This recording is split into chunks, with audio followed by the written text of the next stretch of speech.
আসসালামু আলাইকুম। এবার মুলতান সুলতানের কাছে হারল রাওয়ালপিন্ডিস।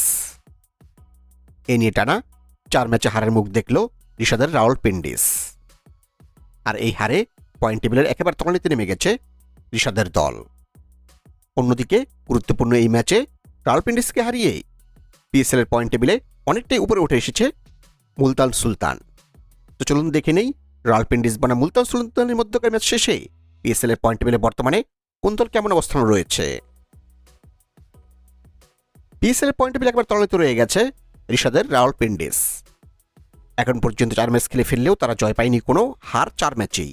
তাদের পয়েন্ট 0 এবং তাদের রিটার্ন রেট -2.213। পিএসএল এর পয়েন্ট টেবিলে বর্তমানে 7 নম্বর অবস্থান করছে হায়দ্রাবাদ কিংসম্যান।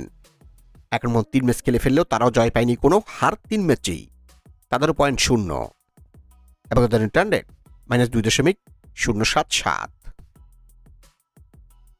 পিএসএল এর পয়েন্ট টেবিলে বর্তমানে 6 নম্বর অবস্থান করছে কোয়েটা গ্ল্যাডিয়েটর্স। এখন 4 ম্যাচ খেলে তারা জয় পেয়েছে 1 ম্যাচে, হার 3 ম্যাচে। তাদের পয়েন্ট 2 এবং তাদের রিটার্ন রেট -0.223।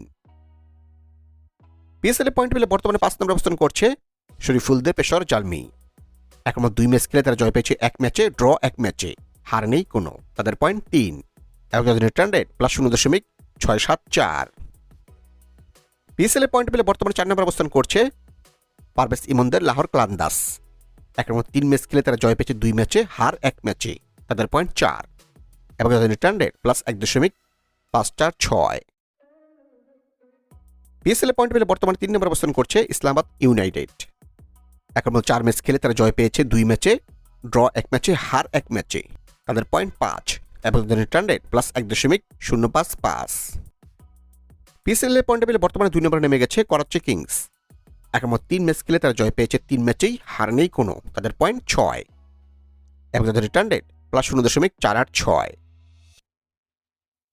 এবং রাওয়ালপিন্ডিসকে হারিয়ে পিএসএল এর পয়েন্ট টেবিলে বর্তমানে 1 নম্বরে উঠে এসেছে মুলতান সুলতান।